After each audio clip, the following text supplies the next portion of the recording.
O ex-presidente Jair Bolsonaro e o militar Mauro Cid estão na lista dos pré-convocados para a CPI dos atos de 8 de janeiro. O requerimento foi feito na sessão de ontem da CPI. Bruno Pinheiro volta a conversar com a gente aqui no Jornal da Manhã. Primeiramente, Bruno, quem fez esses pedidos de depoimento?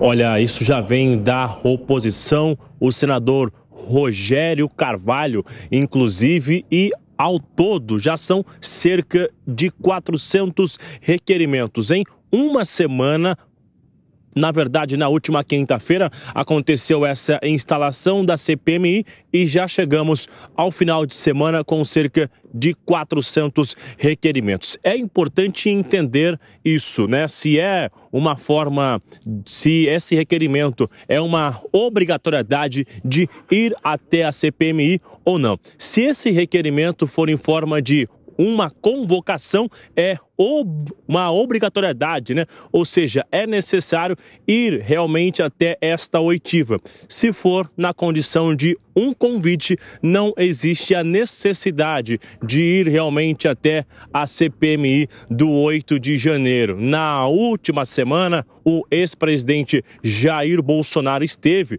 lá no Senado Federal visitando o senador Flávio Bolsonaro e ele chegou a responder que é importante analisar se isso é um convite ou uma convocação. Se for uma convocação, aí sim é necessário ir lá responder essas informações. A gente assistiu isso muito na CPI em relação à Covid-19, diversos nomes que foram chamados lá. E aí a ideia justamente é de ouvir o ex-presidente Jair Bolsonaro. Aliados de Lula estão alegando que Jair Bolsonaro é quem incentivou de fato essa invasão naquele emblemático 8 de janeiro aqui na capital federal. Além disso, em relação aos seus ajudantes de ordens também, para que possa serem ouvidos se tiveram alguma orientação, um planejamento daquele 8 de janeiro. A gente reforça que o ex-presidente Jair Bolsonaro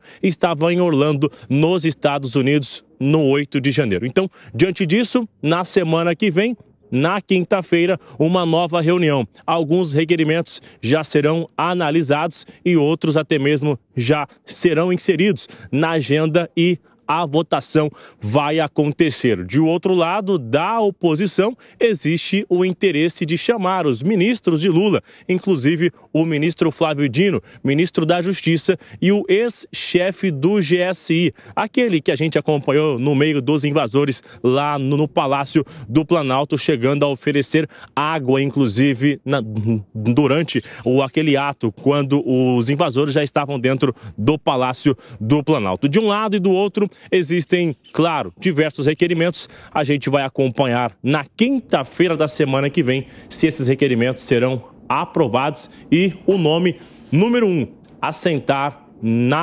naquela bancada para responder aos questionamentos. Não resta dúvida que será uma semana de muitas emoções lá no Senado Federal, viu, Elisângela? E, Bruno, só para a gente saber até o momento mais ou menos quantos requerimentos já foram feitos aí pelos membros da CPI? 400 requerimentos. Esse é um número alto, na verdade, que eu repito. A gente relembra que iniciou na última quinta-feira e já chegamos a este final de semana com um número alto de requerimentos. Entre esses requerimentos, para que seja retirado o sigilo de conta, o sigilo sobre as conversas no aplicativo de mensagem, o sigilo sobre imagens, inclusive, então são vários requerimentos. Esses requerimentos não são somente requerimento para que possa chamar alguém para responder a essa oitiva lá na CPMI. Então, diante disso, a gente vai aguardar na quinta-feira para que possam ser apresentados esses requerimentos. Existe ainda, de um outro lado, uma tentativa de instalar uma subcomissão. O que é isso? Para que, de um outro lado, haja uma outra comissão na mesma linha de investigação, acelerando essas oitivas. Alguns nomes acham que ouvir um nome só durante uma semana é um espaço de tempo que é muito longo e isso vai dificultar essas oitivas. Então, a ideia é acelerar esses requerimentos e ouvir em uma subcomissão no Senado Federal. Isso será resolvido na semana que vem. Bruno, sempre muito bem informado. Muito obrigada. Bom, o Nelson Kobayashi falando sobre a CPI que está começando, né? Saber como é que vai se dar essa configuração, se os governistas ou até a oposição, quem vai conseguir aprovar requerimentos e, nesse caso, a participação do ex-presidente Jair Bolsonaro, na sua opinião, é uma participação necessária, decisiva?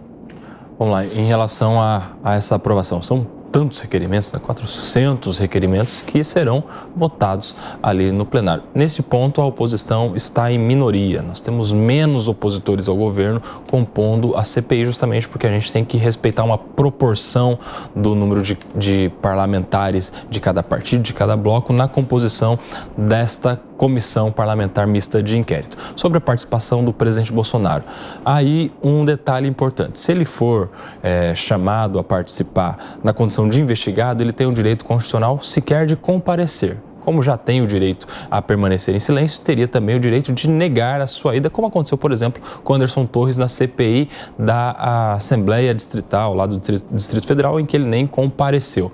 Tem essa prerrogativa. Já se ele for chamado na condição de testemunha, ele é obrigado a comparecer. Mas daí eu acredito que eles não chamariam o presidente Bolsonaro nessa condição de testemunha, justamente porque as pessoas do governo ficam o tempo todo atribuindo a ele uma participação intelectual nos atos do dia 8. Eu acredito que o presidente Bolsonaro, se chamado, deva comparecer, porque é inclusive ali uma oportunidade para ele capitalizar politicamente também, diante das respostas. Quem tem mais presença, quem tem mais retórica, quem tem mais condições ali no discurso de se sobressair em relação ao outro, vai ter o seu lucro político, né? E eu acredito que seja, assim, uma oportunidade para ele aparecer, até porque ele já está de volta à vida política fora da vida pública, né, dentro dos cargos eletivos, mas ele já está planejando a sua retomada política, em especial pensando nas eleições do ano que vem. Então, é uma